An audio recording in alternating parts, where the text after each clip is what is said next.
Hello viewers and welcome to another edition of our literary program. Today we are in a very sprawling and beautiful home of none other than Ma'am Bijoya Savyan. Now we all have heard about her, especially her writing skill. She of course is from Shillong, but currently she also lives in Dehradun, though she has schooled herself from Shillong and her highest studies were from New Delhi. And she has been delving a lot, writing a lot, especially writing about her people, the Khasi, that is the Khasi tribe from the state of Meghalaya. She has translated a number of works, legendary works from Khasi into English. And well, some of the works include such as Khasi myth, legends and folk tales about one god, teachings of elders, etc., etc. But then, apart from that, she has also written novels. I believe her love is more into novel writing. That we will be finding out a little later. But some of the novels include Shadow Men. This is one of the novels that she has written. And another one is a collection of short stories. I believe it's called A Family Secret and Other Stories. So there you have it. We have the very beautiful, the very a person with a lot of personality here in this edition of our literary program. She is none other than Bijoya Savyan. So I welcome her to this program. A very, very warm welcome and thank you so much, ma'am. It's an honor for us to really be able to come to this beautiful home of yours and to be able to talk to you and include you as one of our very esteemed guests in our literary program. Thank you, Moshimi. Hello, viewers. I'm so happy to be sitting here with Moshimi and being able to, she's given me this opportunity to express some of my views and also something about my writings. All right, so ma'am, as we always do with all of our guests, we go back a little bit behind time and I will take you also into down memory lane. And I'm sure you would love to relive those days once again. I hope I remember enough. Because much of your childhood you have spent here, school in Loreto Convent. Absolutely. Yeah, absolutely. Tell us a little bit about your early life, ma'am. See, I grew up in a very traditional Khasi family. And first I went to Sankhasi till class 4. And then my parents decided that learning English was very important. If I have to reach out to the rest of the country and the world and be able to carry our family traditional work forward, which is, the preservation of culture and tradition. So they sent me to Loreto from class 5 onwards. Right. And I didn't know a word of English, but I learned enough by the time I left, yes. Yes, and Loreto has that kind of impact on most of our lives, right? Yes, because I think most of the English convent schools that we have here in Shillong really polishes us up, especially our skill of speaking English. Speaking, and we had the most amazing Irish nuns who were so kind and they understood, because there were children from all over the world that time. Right. So many from... That time it was East Pakistan, now Bangladesh. There were children from the tea gardens who were pure English and lots of others who knew perfect English and I didn't know at all. So they were so kind and I remember them with great affection. Yeah, and I'm sure those days had an impact on you because today you're writing in English. You've translated works into English, yes, right? Yes, that's right. Ma'am, you identify yourself, you have kept your Khasi identity, right? I mean, though you come from a mixed parentage background, tell us a little bit about your parents also. Well, this is a very interesting question and people have asked me, so I literally had to travel back into time. When I was growing up, it was like just very natural. See, like we lived in my maternal grandfather's house, grandmother's house according to tradition. And then we'd go over to my paternal grandparents. And Buram Meikha is a very important aspect of Khasi tradition.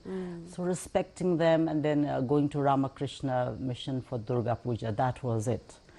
But we lived very much a Khasi traditional life. But nobody talked about it. And then 1967, when I was I was going to join Lady Sri Ram. Then normally when you go on a long journey and you start a new chapter in life, it was like part of I think everyone's family's tradition that the elders sit you down and sort of talk to you about how to conduct yourself and what you're going to face in the future. So my two mamas were there and my father. Okay. And my elder mama Ham Singh said, okay, you go ahead, you must study hard, you must, lead along, walk along the right path and all that sort of thing. The youngest mama said, now you are your form says what you belong to, and it was scheduled tribe, so that's what you are. But don't touch the scholarship. And I wouldn't know what they were talking about because, it was like, I was so young, I was just barely almost 17. He said, because some taxpayer in UP is going to be paying for your education, please don't take it. We'll manage. Then came my father's side. My father also spoke. He said, look, you're going out in this big world now, away from Shillong, and I don't want you to have a crisis of identity. You've grown up in this very vibrant culture in your mother's land, which you hugely respected. So you identify yourself as a Khasi. Because he felt that the question, if I had a crisis of identity, or any of us had a crisis of identity, it may sort of confuse us and we won't be able to take the best out of life. So that's how I lived, and that's how we are. Wonderful, because as you were narrating it, I could almost picturize that scene where your seniors, your uncles, still see them. Yes. Yeah, they sit, and that isn't that so important, ma'am? Because I think this is sometimes missing in our modern parentage, that parents don't sit the way they should, guide them and mold them into becoming individuals of the future. Because communication is very important. Right. Yeah. And they'll pray in a little bit of rice, and my mother prayed in a little bit of rice and tied it in a muslin, and then we take it along on our journey. Wow. So that is how I identify myself as a Khasi, with full respect from my paternal side, because that is also very much part of Khasi tradition. Because the father is the progenitor of the clan, so we call them Kha. Right. So Kha, in the old days, in fact, the only people whose feet we touch are the Khas, not anymore, because that respect has to be there. Right, yes. right. And as I said, all these experiences that you have gone through has made you into the person you are today. Right? I'm sure you owe them a lot also. I owe them. I owe my school. I owe my parents. I owe my uncles and aunts. We lived in a joint family in Sosun, yes. And, you just said that you also owe a lot to your education, your schooling. So how much has, because you have mastered in, taking up English literature. So how has that also honed your skill into writing? And because expressing oneself is very important when one is to write. How has that helped you in your writing skills? So as I said, they were very keen that I joined Loreto to learn the language. But they also made us understand that education goes beyond books. So what we were taught at home through the Jingsnengtam men, for example, it's not that they read it out to us or just thrust it down our throat, but they led by example. So education also means how to behave, how to talk, how to conduct yourself, how to cope. So that education came from home. And then Senkhasi was a great base for me because I got in touch with a lot of, I'm still in touch with them, the children I grew up with, and Senkhasi, of course. And then Loreto honed my skills for this language. And ma'am, as you say that is important, isn't it? Because there are such wonderful legendary works in Khasi which you also wish the world to know, because until it is like Rabindranath Tagore also did the same thing with his Gitanjali, right? And for that he was awarded the Nobel Prize. I mean, you need the world to know also of the richness in writing that is there in the languages also. So I think that was one of your motive too. Motive was, of course, the first thing was that how do I contribute? I'm living so far away. The sense of inadequacy that I'm living here, but what am I doing for the Khasi people and the culture? And of course, rerouting, because I do believe a tree cannot grow without its roots, no matter how well you water it. Absolutely.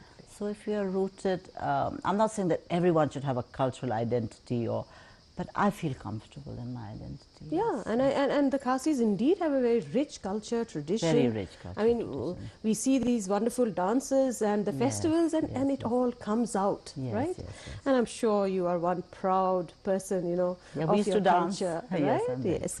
proud. Ma'am, as we continue this conversation, you have also but written novels, and two of your novels that I have mentioned, one of them is called The Shadow Men, and another one, A Family Secret and Other Stories. I think it's a collection of stories. Stories in which I highlighted some aspect of Khasi life in each story. Okay. But yeah, yes, there's two So, books. how much in these novels does the culture, the land, the people find a mention in these stories of yours, in these novels of yours? Shadow Man has a story, Okay. you know, within a story. I mean, I was here in 2000, or was it 2001? It was August. My father just passed away, so I decided to stay back here. And it was like a very August evening. Then we had a shower, and it was right in this house actually. And we were walking up and down with my sister-in-law Anita, I've dedicated the book to her, and to my English teacher, Mother Neves. And, you know, suddenly we heard some crackers, you know. And I said, Anita, what's happening? She said, oh, it must be, I think someone's celebrating on the other hill or something. I said, okay. Then we kept walking. And I was telling her how much I want to now write a book and stuff like that. And then suddenly we saw some smoke, you know, on the other hill. Okay. So I said, Anita, what's that? And she said, oh, someone's burning leaves. I said, you can't be burning leaves in August. So by the time we reached here, my brother was here. He was, of course, he was in the police, but he wasn't posted in Meghalaya at that time, Bijon. He said, get in, that the police are firing and the militants are about to enter our compound. So I said, oh my God. So we went and hid under that staircase there. And it was so funny, Moshmi, because the first thing I said was, thank God our dogs are not loose. So they said, you're talking about militants. So, you know, there's all this conversation was taking place under those stairs. And I said, yeah, but I don't believe anyone in the world wants to do anything bad or anything violent. There must be a reason for it. And then, of course, we just kept quiet because, you know, they were running down and they were going down to the gorge below. So then that night, then Anita told me, Joy, why don't you write about it? You seem to have an opinion. So I said, yes, I do have an opinion, and, you know, I don't mind writing about it. So next day, I went up to my brother's house, my younger brother's house, and I said, let me talk about it, you know, because he lives here, and he'll have a different perspective. He's connected with the local people. But he wasn't there. So I started, had a cup of tea, and then I picked up this Bob Dylan book, you know. Okay. And I was just reading and reading, and suddenly I came upon one song. Okay. I mean, it's just coincidence, you know. And I started reading that song, and I said, my God, I've heard this before. I've heard this being narrated not as a song, but as an experience. And I came back and I wrote the book. And, you know, I just want to, actually, I just mentioned just 4 lines in this song. And this is what touched me, actually. Okay. I mean, I'm not saying I am pro-violence or pro-militancy, but I always feel everyone has a story and an explanation. So this is the Bob Dylan which actually inspired this book, called Shadow Men. Right. And the second edition is coming in January. Okay. And Bob Dylan writes, everyone wants to know why he couldn't adjust. Adjust to what? A dream that bust? He was a clean-cut kid, but they made a killer out of him. That's what they did. They said what's up is down, and they said what isn't is. They put ideas in his head he thought were his. He was a clean-cut kid, but they made a killer out of him. That's what they did. So this inspired this book, and I wrote it, and then Penguin took it up immediately. Wow. Yeah, they took it out Right. immediately because they never heard this side of the story. So it's Absolutely. more from the man's point of view. Why is a Khasi man so troubled, so upset? Because we are not, I mean, nobody wants to be destructive. Nobody wants to be negative. Nobody wants to be violent, you know. So this is my story. So this is this book, that means, finds a reflection of the other side, and that is we are in a matrilineal, but then nobody wants to talk about the other side, that patrilineal. Yes, So you have yes. brought that in. You I see, suppose. Maushami, it worked very well in the old days. See, the lineage is taken from the mother. And the mama is the head of the family. And it doesn't matter whether he's successful or not, or how rich or poor, he's the mama and he's revered, just as the father is greatly honored. Right. But in a world where money has replaced all values, unless the mama is very successful, nobody cares. Right. So obviously the mama is going to feel bad, you know. Or, and I wrote in this book, let's supposing a man wants to start some business, and he goes to a bank and he says, can you, you know, where are your land papers so that we can give you a loan? And then he says, I have no land, you know. But now things have changed. Changed, yes. The mother, those who can are giving their sons and their daughters equally. And but we'll talk about unemployment later. Yeah, yes, yeah. yes. So that means your story, did it have a happy ending?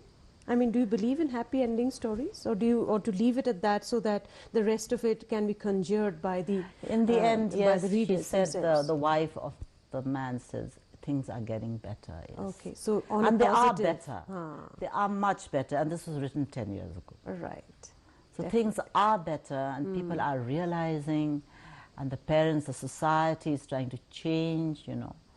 Because I'm so sad, but it's all about money and economics. Right. And wherever there's like unemployment, it's all about economics, Moshe. Yeah, but then as a writer, what is the role of a writer? Because certain times a writer instigates also and can create a situation which can go a little bit out of hand. Yeah. We have seen it many a times, and writers have been banned from their countries, etc. Right?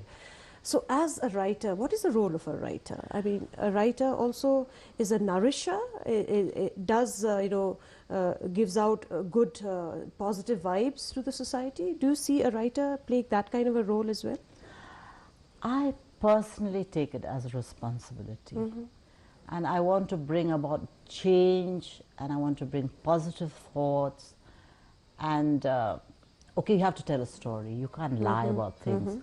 But I certainly want a change in society. Right. I feel a sense of responsibility. And I would certainly not write to inflame any kind of emotion. That's a good thing that you've said, and that should be well understood. You know, because they say the might of the pen, it has both the negative as well as the some of my friends positive don't too. believe that, but I think we're living in such a difficult times, full of conflict and so much hatred. Why should we tap that within us? Tap something more positive. Right. Contribute to something positive.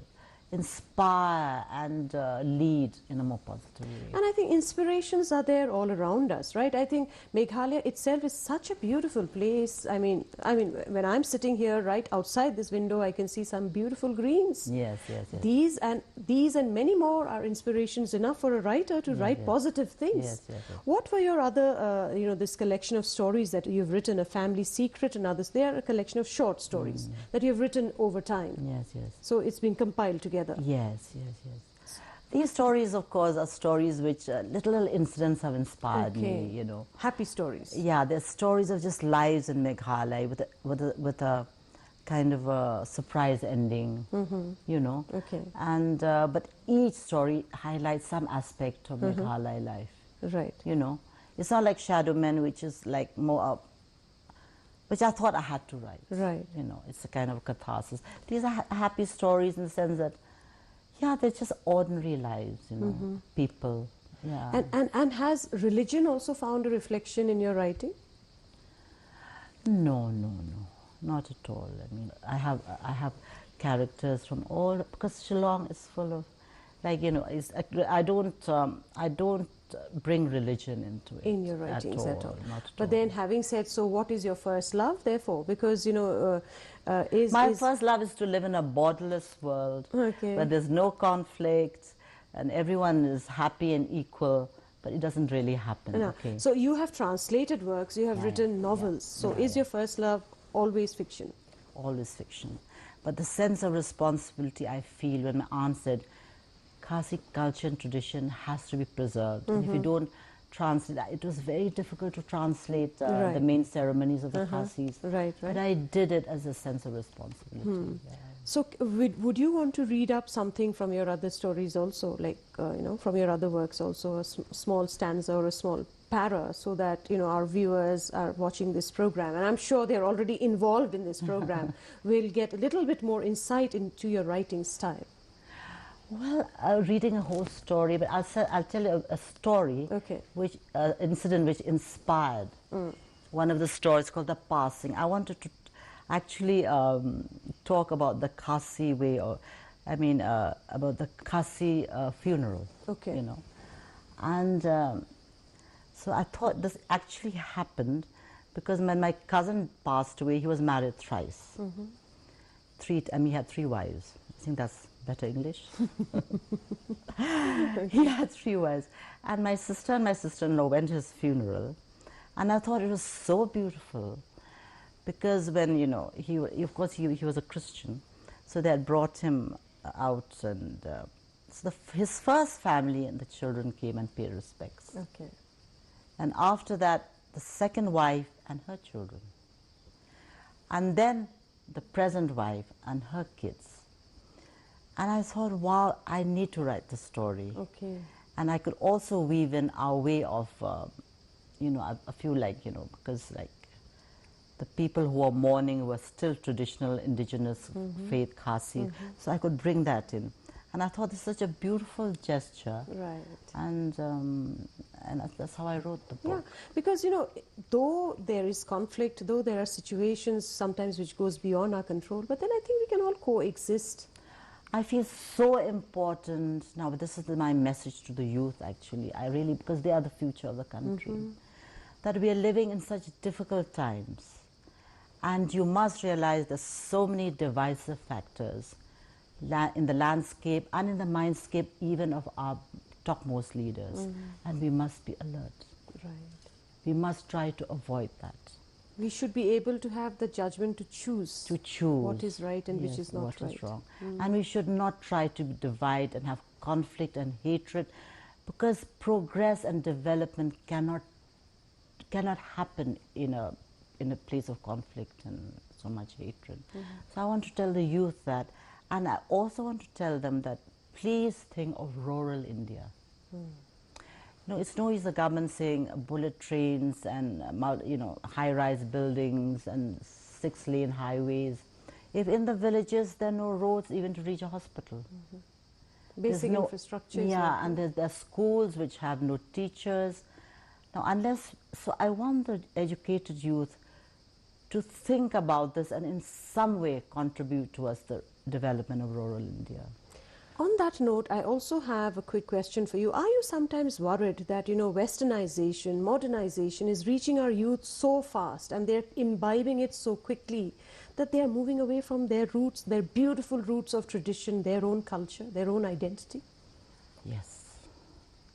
I feel that unless you have a sense of pride and self-worth about your own culture and tradition, it disturbs the inner journey, the evolvement of your own soul and identity. Right.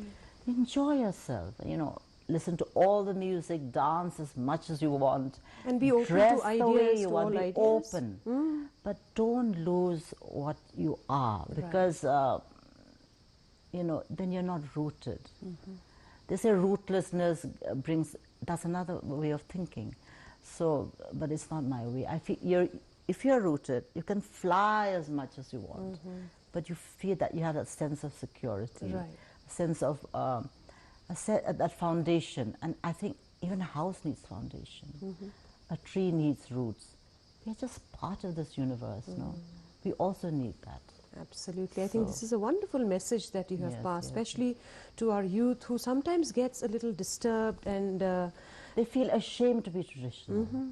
I have so many relatives and friends and all uh, who feel so ashamed to be traditional Mm-hmm.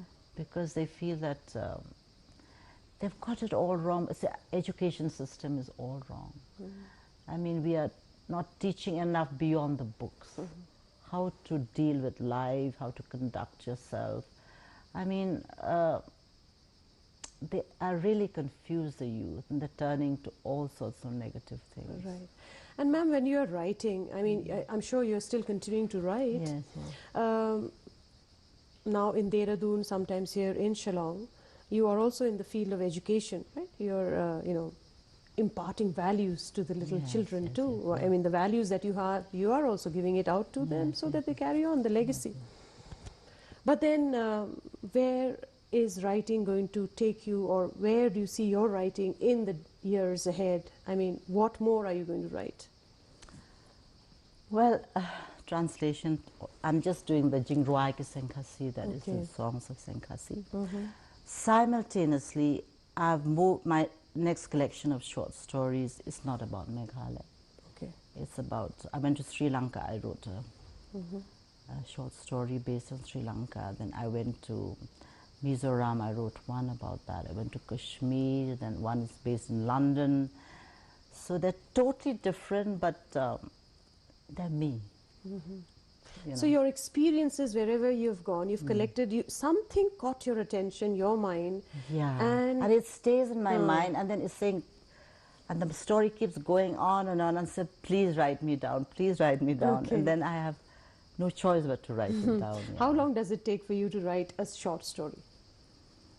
See, the draft, I could be writing while I'm traveling or anything, just the draft, I mean, just a few points would take 20 to a half an hour. Then I write the full story in about 3 days. Then I keep going back to it yeah. till I feel it's perfect, you know. But then, sometimes the youth, I mean, they are there who are writing, who are into poems also.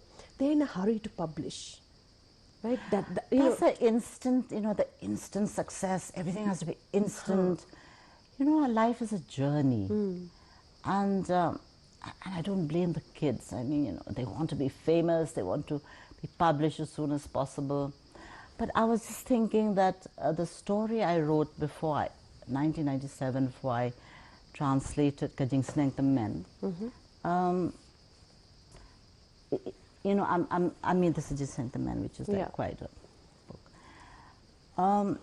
I'm fairing it out now because it makes more sense, and I've reached that level of maturity which can give my best to that story. And I'm so glad I didn't get it published 30 years earlier. That is what I was coming to. I think we should take our time to publish our work, right? Yes, because yes, yes. your ideas mature, you mature, along with you, your ideas mature. yes, yes. And what you're putting down in words also matures. Because later on, when 10 years later after publication, when you go back, you should still be able to be proud of what you have written. Yes, yes. Not feel sorry, oh my, why did I write this? I could have written this Yes, better. yes, right? yes. So in a few years from now, you will continue writing, which is your first love. You'll also be delving... And education. Education, right? So as we are almost, I think, almost winding up this conversation with you, what therefore would be your message to the youth, especially to the young writers, the budding writers, who wants to write, what are the skills that is required for one to write? Is it innate? Is it inborn? Or can it be cultured and cultivated? And therefore, what should be your message to the young budding writers? Well, rather than talk to just writers, I like to talk to all the young people. And I feel that whatever you're doing, whatever space you're working in, whether you're a musician, a sportsman, a teacher, a farmer, an electrician, a carpenter, whatever you're doing, just do it well. And that's enough to contribute to your own growth and to the community. Be proud of what you do. Do it well, And success is measured by how much of yourself you put into something. If you've done your best, you have succeeded. So be proud of whatever you're doing. focus on it, and that's your greatest contribution to your own inner journey and to the community and the country. It's so important that you said that we must contribute again. I mean, you brought it out several times that, you know, our contribution should be to the community. You have to give it back the country, to the yeah. people, to the country. To the community means, yeah, we all, to yes, everybody, yes. yeah. Because some way or the other, everybody has touched your lives, right? Yes. As we are drawing, I mean, as we are ending this conversation, this lovely conversation that you and me just had, and I'm sure that our listeners, our viewers also Yeah. enjoyed it. Would you like to read something for us before we draw curtain to this conversation? Yes, okay, I'll read from Jinx Thank the Men, which I think it will touch everyone. Because I don't want to just talk about writers, because people are doing so many things. So many other things. Whatever you're doing, you're a gardener, you're a bureaucrat, you can be a minister, you can be anything. There's nothing like big and small. If you've done your best, you've succeeded. You know, there shouldn't be always. And I'll read this one, I think from Jinx Thank the Men. Whatever you know, whatever you gain, it's useless if not by truth sustained. Even if very rich you become, if no one respects you, what use is the pomp? Even if you are very grandly attired, it's useless, for it's only your shame camouflaged. You may reach the top, sit on horse elephant. If your reputation is sullied, what use is it then? Even if you worship with folded hands, what use is it if you're not honest and kind? Right. I mean, that speaks and wraps up the whole message that you want to pass through to everybody. Yes. Ma'am, you know, I mean, the language that you use, it has prose in it, it has poetic language also. And that only goes to show the personality, the person that you are. You know, your experiences has molded you to this level today that you're being able to write such lovely works. Thank we you. wish you well. We really hope and pray that you continue to write for us, for all the young ones also who will be reading, and leave your legacy behind, because you come from a very legendary family, respected and admired by the society on the whole. I'm sure that you will continue to do your good work. Thank you so much for taking your time out today and for also sharing a part of you, a part of your growing years, of your writing, and all your experiences that you have all shared with us today in this program. Thank you so much. Thank ma'am. you so much. Well then, dear viewers, I'm sure you've enjoyed watching this program, this interaction that we had with Ma'am Bijoya Savyan. And I'm sure that, you have also imbibed some of these lovely insights that she has shared with all of us today. Thank you so much for joining in this literary program of ours. Do care to join us again next time when we will be bringing you another such personality from this beautiful home of Kong Bijoya Savyan. We take your leave, and until next time, it's bye-bye.